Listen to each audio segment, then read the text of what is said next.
Guy de Maupassant, el albergue. Semejante a todas las hospederías de madera construidas en los altos Alpes, al pie de los glaciares, en esos pasadizos rocosos y pelados que cortan las cimas blancas de las montañas, el albergue de Schwarenbach sirve de refugio a los viajeros que siguen el paso de Chemnitz. Durante 6 meses permanece abierto, habitado por la familia de Schönhauser.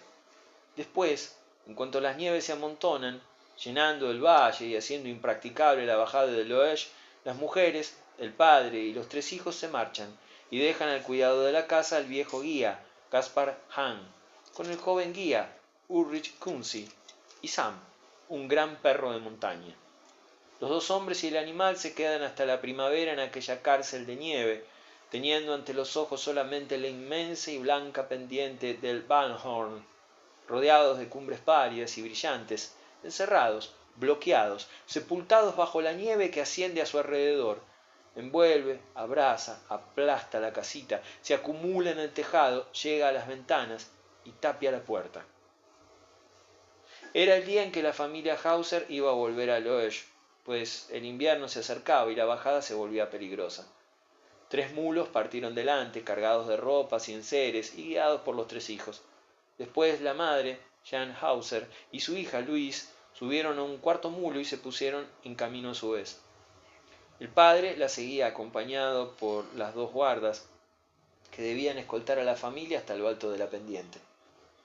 Rodearon primero el pequeño lago, helado ahora en el fondo del gran hueco de rocas que se extiende ante el albergue, y después siguieron por el valle, blanco como una sábana y dominado por todos los lados por cumbres nevadas. El sol inundaba aquel desierto blanco, resplandeciente y helado, lo iluminaba con llamas cegadoras y frías. Ninguna vida aparecía en aquel océano de montañas, ningún movimiento en aquella desmesurada soledad, ningún ruido turbaba su profundo silencio. Poco a poco, Ulrich Kunzi, el guía joven, un suizo muy alto, de largas piernas, dejó atrás al padre Hauser y al viejo Caspar Hahn para alcanzar el mulo que llevaba a las 2 mujeres. La más joven lo veía llegar, parecía llamarlo con ojos tristes. Era una campesinita rubia, cuyas mejillas lechosas y cuyos cabellos pálidos parecían descoloridos por las largas estancias entre los hielos. Cuando hubo alcanzado al animal que la llevaba, posó la mano en la grupa y aflojó el paso. La señora Hauser empezó a hablarle, enumerando con infinitos detalles todas las recomendaciones para la invernada. Era la primera vez que él se quedaba allá arriba, mientras que el viejo Hahn ya había pasado 14 inviernos bajo la nieve en el albergue de Schwarenbach. Ulrich Kunzi escuchaba, sin tener pinta de entender, y miraba sin cesar a la joven. De vez en cuando respondía, «Sí, señora Hauser», pero su pensamiento parecía lejos y su rostro tranquilo seguía impasible. Llegaron al lago del Dob, cuya gran superficie helada se extendía muy lisa al fondo del valle. A la derecha, el Daubenhorn mostraba sus peñascos negros cortados a pico cerca de las enormes morrenas del glaciar de Lohenmern que dominaba el Wildstrubel. Cuando se acercaron al puerto de la Gemmi, donde comienza la bajada hacia el Loesch, descubrieron de repente el inmenso horizonte de los Alpes del Valais, de los que los separaban el profundo y ancho valle del Ródano. Había, a lo lejos, cumbres blancas, sin cuento, desiguales, achatadas o picudas y brillantes bajo el sol, el Mischabel con sus 2 cuernos, el poderoso macizo de Wiesenhorn, el pesado Bruggenhorn, la alta y temible pirámide del Cervino, asesino de hombres, y la Dent Blanche, esa monstruosa coqueta. Después, debajo de ellos, en un agujero inmenso, al fondo de un abismo espantoso, divisaron Loesch, cuyas casas parecían granos de arena arrojados a esa hendidura enorme que limita y cierra la Chemnitz y que se abre allá al fondo sobre el Ródano. El mulo se detuvo al borde del sendero que avanza, serpenteando, con incesantes vueltas y revueltas, fantástico y maravilloso, a lo largo de la montaña recta, hasta la aldehuela casi invisible a sus pies. Las mujeres desmontaron en la nieve. Los 2 viejos se habían reunido con ellos. «Vamos», dijo el viejo Hauser. «Adiós y ánimo, amigos míos. Hasta el año próximo». El viejo Hahn repitió, «Hasta el año próximo». Se besaron. Después la señora Hauser a su vez le ofreció las mejillas y la joven hizo otro tanto. Cuando le llegó el turno a Ulrich Kunsi, murmuró al oído de Luis: «No se olvide de los de aquí arriba». Ella respondió un no tan bajo que él lo adivinó sin oírlo. «Vamos, adiós», repitió Jan Hauser, «a seguir bien». Y, pasando ante las mujeres, empezó a bajar. Pronto desaparecieron los tres por el primer recodo del camino, y los dos hombres regresaron hacia el albergue de Schaarenbach. Marchaban lentamente, uno junto a otro, sin hablar. Se había acabado, se quedarían solos, frente a frente, 4 o 5 meses. Después, Gaspar Hahn empezó a contar su vida durante el invierno pasado. Se había quedado con Michel Canol, demasiado anciano ahora para volver a hacerlo, pues durante la prolongada soledad puede ocurrir cualquier accidente. No se habían aburrido, por lo demás.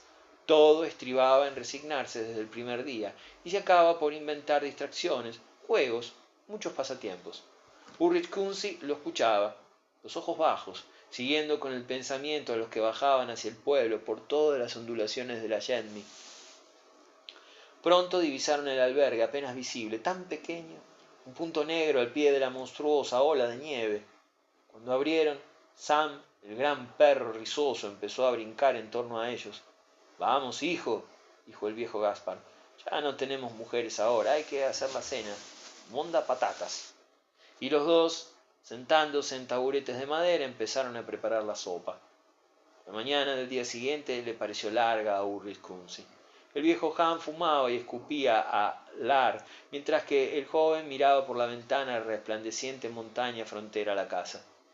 Salió por la tarde y, repitiendo el trayecto de la víspera, buscaba en el suelo las huellas de los cascos del mulo que había llevado a las dos mujeres.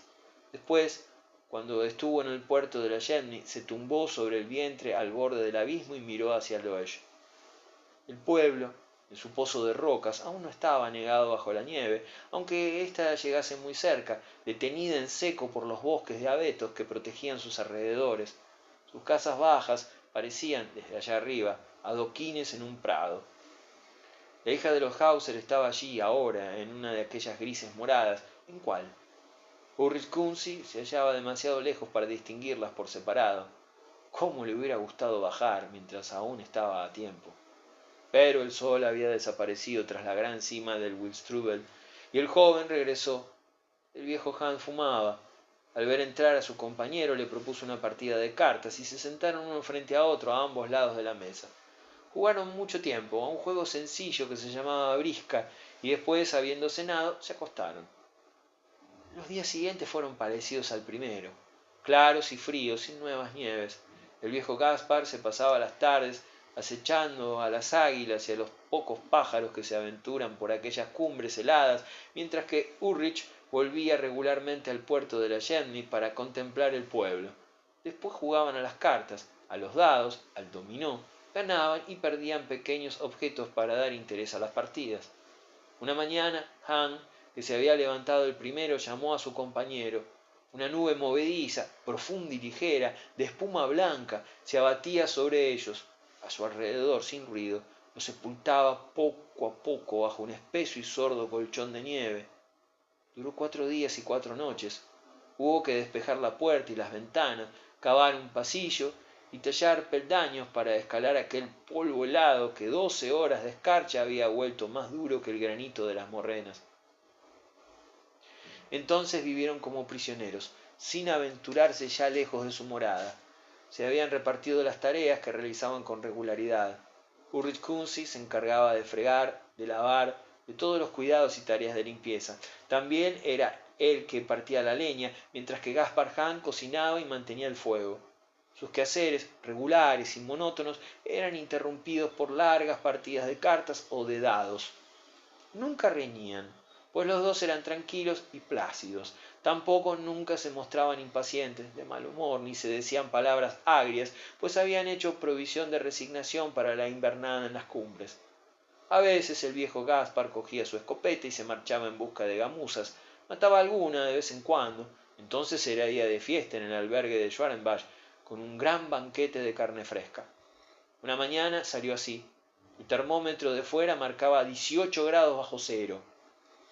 Como el sol aún no había salido, el cazador esperaba sorprender a los animales en las proximidades de Wistrubel. Ulrich, solo, se quedó hasta las 10 en cama. Era de natural dormilón, pero no se hubiera atrevido a abandonarse así a su inclinación en presencia del viejo guía, siempre activo y madrugador. Almorzó lentamente con Sam, que también se pasaba los días y la noche durmiendo junto al fuego, y después se sintió triste, casi asustado por la soledad y asaltado por la necesidad de la cotidiana partida de cartas, como suele ocurrir con el deseo de un hábito invencible. Entonces salió para ir al encuentro de su compañero, que debía regresar a las 4.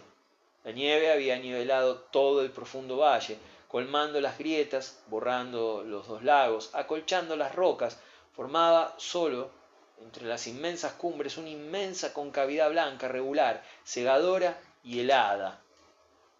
Hacía 3 semanas que Ulrich no había vuelto al borde del abismo desde donde miraba al pueblo. Quiso regresar allá antes de subir las pendientes que conducían a Wilstrubel, pero ella estaba ahora plantado en la nieve y ya no se reconocían casi las casas, sepultadas bajo aquel manto pálido.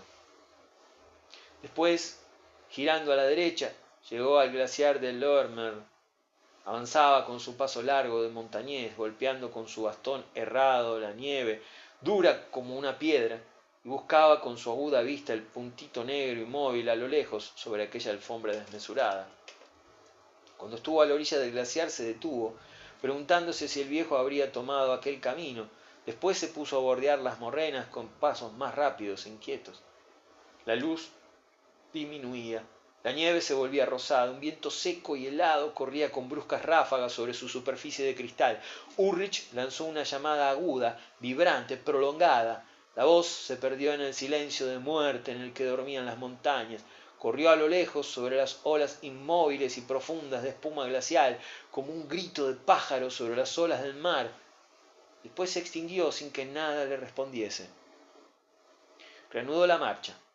El sol se había hundido allá abajo, tras las cimas que los reflejos del cielo teñían de púrpura aún, pero las profundidades del valle se estaban poniendo grises, y el joven tuvo miedo de repente. Le pareció que el silencio, el frío, la soledad, la muerte invernal de aquellos montes entraban en él, iban a detener y helar su sangre y entumecer sus miembros, a convertirlo en un ser inmóvil y helado. Y echó a correr, huyendo hacia la casa.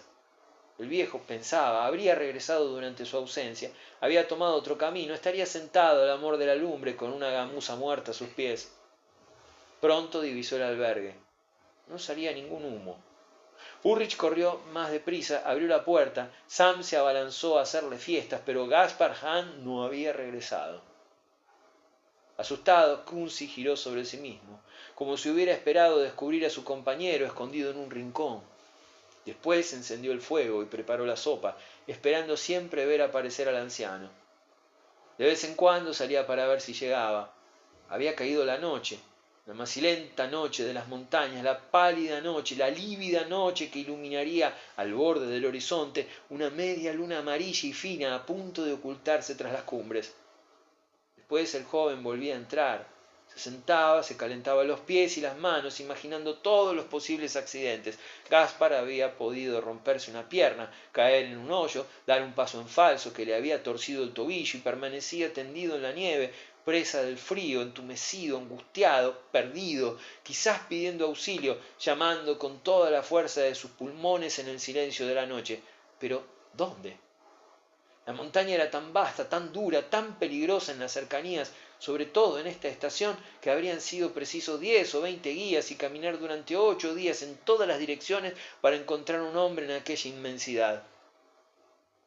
Ulrich Kunzi, sin embargo, se decidió a salir con Sam, si Gaspar Hahn no había vuelto entre la medianoche y la 1 de la madrugada, e hizo sus preparativos.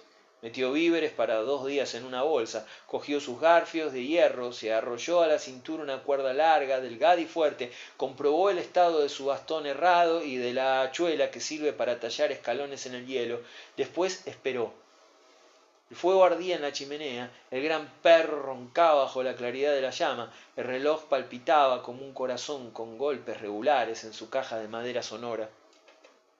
Esperaba. La oreja aguzada a los ruidos lejanos, estremeciéndose cuando el leve viento rozaba el tejado y los muros. Sonó la medianoche. Él se estremeció. Después, como se notaba tembloroso y acobardado, puso agua al fuego, con el fin de tomar un café muy caliente antes de ponerse en camino. Cuando el reloj dio la 1, se levantó, despertó a Sam, abrió la puerta y echó a andar en dirección a Wistrubel. Durante 5 horas trepó, escalando las rocas con ayuda de los garfios, cortando el hielo, avanzando siempre y a veces izando con la cuerda al perro que se había quedado al pie de una escarpadura demasiado abrupta. Eran cerca de las 6 cuando llegó a una de las cumbres donde el viejo Gaspar solía ir en busca de gamuzas y esperó a que amaneciera. El cielo palidecía sobre su cabeza y de pronto un extraño resplandor, nacido no se sabe dónde, iluminó bruscamente el inmenso océano de las pálidas cimas que se extendían en 100 leguas a la redonda. Hubiérase dicho que aquella vaga claridad brotaba de la propia nieve para difundirse por el espacio. Poco a poco, las más altas cumbres lejanas se volvieron todas de un rosa tierno como la carne, y el rojo sol apareció tras los pesados gigantes de los Alpes berneses. Ulrich Kunsi reanudó su camino. Marchaba como un cazador, inclinado, rastreando huellas, diciéndole al perro: «Busca, pequeño, busca». Bajaba la montaña ahora, registrando con la mirada las cimas y a veces, al llamar, lanzando un grito prolongado, muerto muy pronto en la inmensidad muda. Entonces pegaba la oreja al suelo para escuchar, creía percibir una voz, echaba a correr, llamaba de nuevo, no oía ya nada y se sentaba, agotado, desesperado. Hacia mediodía almorzó y le dio comida a Sam, tan cansado como él mismo. Después reanudó su búsqueda. Cuando anocheció, seguía caminando, habiendo recorrido 50 kilómetros de montaña. Como se hallaba demasiado lejos de la casa para volver a ella y demasiado fatigado para arrastrarse más tiempo, cavó un hoyo en la nieve y se agazapó con su perro, bajo una manta que había llevado, y se acostaron uno junto al otro, aunque helados hasta la médula. Ulrich apenas durmió, la mente obsesionada por visiones, los miembros sacudidos por escalofríos. Iba a amanecer cuando se levantó. Tenía las piernas rígidas como barras de hierro, el alma tan débil que casi gritaba de angustia, el corazón tan palpitante que casi se desplomaba de emoción en cuanto creía oír el menor ruido. Pensó de pronto que él también se iba a morir de frío en aquella soledad, y el espanto de aquella muerte, fustigando su energía, despertó su vigor. Descendía ahora hacia el albergue, cayendo, levantándose, seguido de lejos por Sam, que cojeaba de una pata. Llegaron a Schwarenbach solo hacia las 4 de la tarde. La casa estaba vacía. El joven encendió lumbre, comió y se durmió tan embrutecido que ya no pensaba en nada. Durmió mucho tiempo, mucho tiempo, con un sueño invencible, pero de pronto una voz, un grito, un nombre: «¡Ulrich!». Sacudió su profundo letargo y lo hizo erguirse. ¿Había soñado? ¿Era una de esas llamadas extrañas que cruzan por los sueños de las almas inquietas? No, lo oía aún, aquel grito vibrante metido en sus tímpanos y que seguía en su carne hasta la punta de sus nerviosos dedos. Sí, habían gritado, habían llamado: «Ulrich». Alguien estaba allí, cerca de la casa. No cabían dudas. Abrió la puerta y chilló: «¿Eres tú, Gaspar?», con todo el poder de sus pulmones. Nada respondió.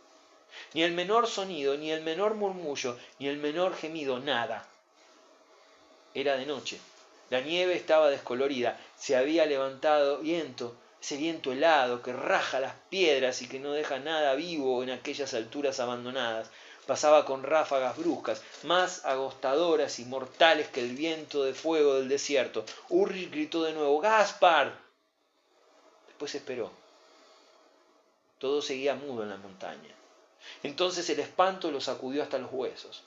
De un salto entró en el albergue, cerró la puerta y corrió los cerrojos. Después cayó tiritando en una silla, seguro de que su camarada acababa de llamarlo en el momento en que entregaba su espíritu. De esto estaba seguro, como se está seguro de vivir o de comer pan. El viejo Gaspar Hahn había agonizado durante 2 días y 3 noches en alguna parte, en un hoyo, en uno de esos hondos barrancos inmaculados cuya blancura es más siniestra que las tinieblas de los subterráneos. Había agonizado durante 2 días y 3 noches y acababa de morir ahora mismo, pensando en su compañero, y su alma, apenas libre, había volado hacia el albergue donde dormía Ulrich y lo había llamado, con la virtud misteriosa y terrible que tienen las almas de los muertos para hostigar a los vivos.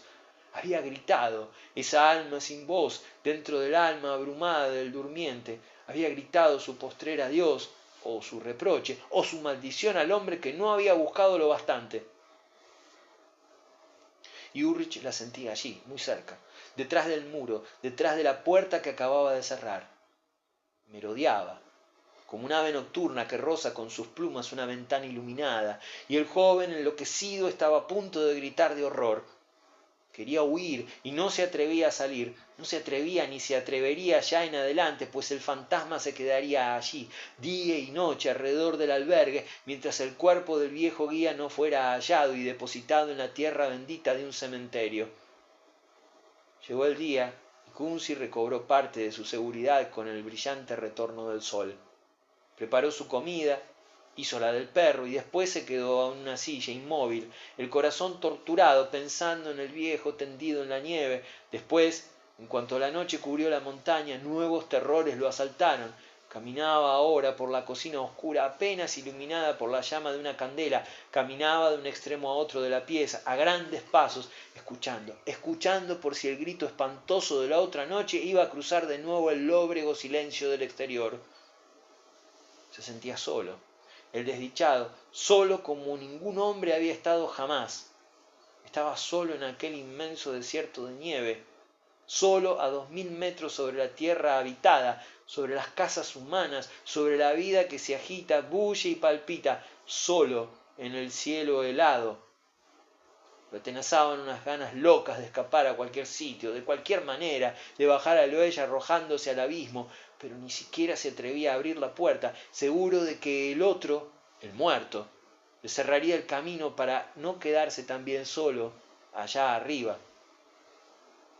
Hacia medianoche, harto de caminar, abrumado de angustia y de miedo, se amodorró por fin en una silla, pues temía a la cama como se teme un lugar frecuentado por aparecidos. Y de pronto el grito estridente de la otra noche le desgarró los oídos, tan agudo que Ulrich extendió el brazo para rechazar al aparecido y cayó de espaldas con su asiento.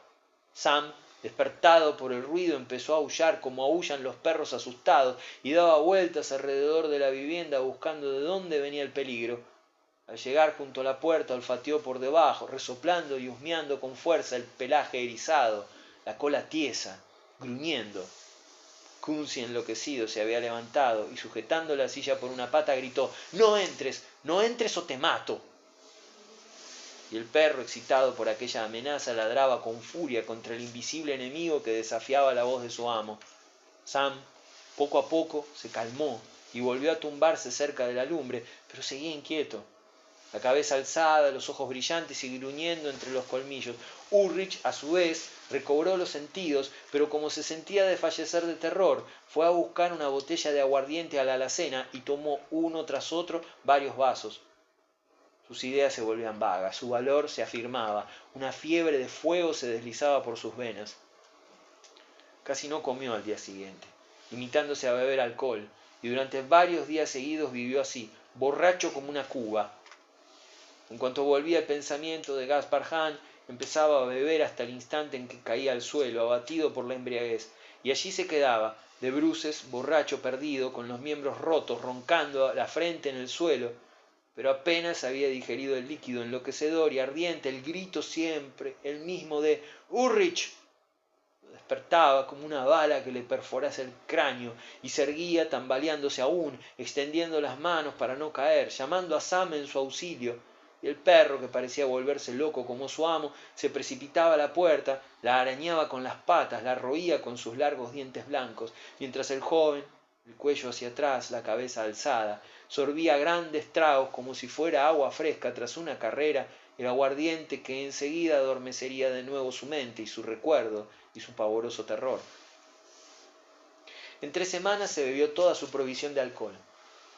Pero aquella borrachera continua no hacía sino adormecer su espanto, que se despertó con mayor furia cuando fue imposible calmarlo.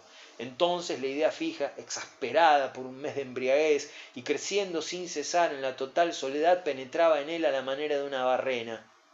Caminaba ahora por su morada como un animal enjaulado, pegando la oreja a la puerta para escuchar si el otro estaba allí, y desafiándolo a través de los muros. Después, cuando se adormilaba, Vencido por la fatiga, oía la voz que le hacía ponerse en pie de un salto.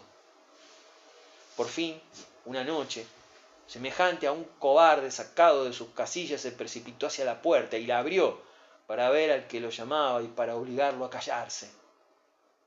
Recibió en pleno rostro un soplo de aire frío que lo heló hasta los huesos y volvió a cerrar la hoja y corrió los cerrojos sin fijarse en que Sam se había lanzado al exterior. Después, temblando, arrojó leña al fuego y se sentó ante él para calentarse, pero de pronto se estremeció. Alguien arañaba el muro llorando. Gritó enloquecido: «¡Vete!». Le respondió una queja larga y dolorosa. Entonces todo lo que le quedaba de razón fue arrastrado por el terror. Repetía: «¡Vete!», girando sobre sí mismo para encontrar un rincón donde ocultarse. El otro, sin dejar de llorar, pasaba a lo largo de la casa, frotándose contra el muro. Ulrich se lanzó hacia el aparador de roble lleno de vajilla y provisiones, y levantándolo con una fuerza sobrehumana lo arrastró hasta la puerta para defenderse con una barricada.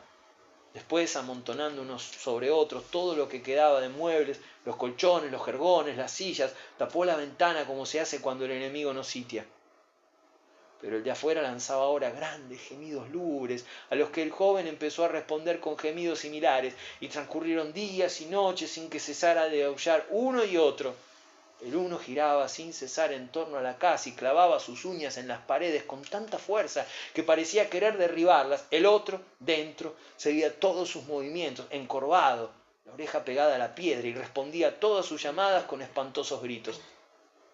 Una noche Ulrich no oyó ya nada, y se sentó tan destrozado por el cansancio que se durmió al punto. Se despertó sin un recuerdo, sin una idea, como si toda la cabeza se le hubiera vaciado durante aquel sueño agotador. Tenía hambre, comió. El invierno había acabado. El paso del Algemmi volvía a ser practicable y la familia Hauser se puso en camino para regresar a su albergue. En cuanto llegaron a lo alto de la cuesta, las mujeres se encaramaron al mulo y hablaron de los dos hombres a quienes iban a ver enseguida. Les extrañaba que uno de ellos no hubiera bajado unos días antes, cuando el camino se había vuelto intransitable, para dar noticias de la larga invernada. Por fin divisaron el albergue, todavía cubierto y acolchado de nieve. La puerta y la ventana estaban cerradas. Un poco de humo salía por el tejado, lo cual tranquilizó al viejo Hauser. Pero al acercarse vio sobre el umbral un esqueleto de animal descuartizado por las águilas, un gran esqueleto tendido sobre un costado. Todos lo examinaron. «Debe ser Sam», dijo la madre, y llamó: «Gaspar». Un grito respondió en el interior, un grito agudo que se hubiera dicho lanzado por un animal. El viejo Hauser repitió: «Gaspar». Otro grito semejante al primero se dejó oír. Entonces los tres hombres, el padre y los dos hijos, trataron de abrir la puerta. Resistió. Cogieron en el establo vacío una larga viga para usarla como ariete y la lanzaron con todo su peso. La madera crujió, cedió, las tablas volaron en pedazos. Después un gran ruido estremeció la casa y vieron, dentro, detrás del aparador derribado, a un hombre de pie, con el pelo que le caía por los hombros, una barba que le caía sobre el pecho, ojos brillantes y jirones de tela sobre el cuerpo. No lo reconocían, pero Luis Hauser exclamó: «¡Es Ulrich, mamá!». La madre comprobó que era Ulrich, aun cuando su cabello era blanco. Los dejó acercarse, se dejó tocar, pero no respondió a las preguntas que le hicieron, y hubo que llevarlo a Loesch, donde los médicos comprobaron que estaba loco. Y nadie supo jamás qué había sido de su compañero. La joven Hauser estuvo a punto de morir aquel verano de una enfermedad de postración que se atribuyó al frío de la montaña. Fin.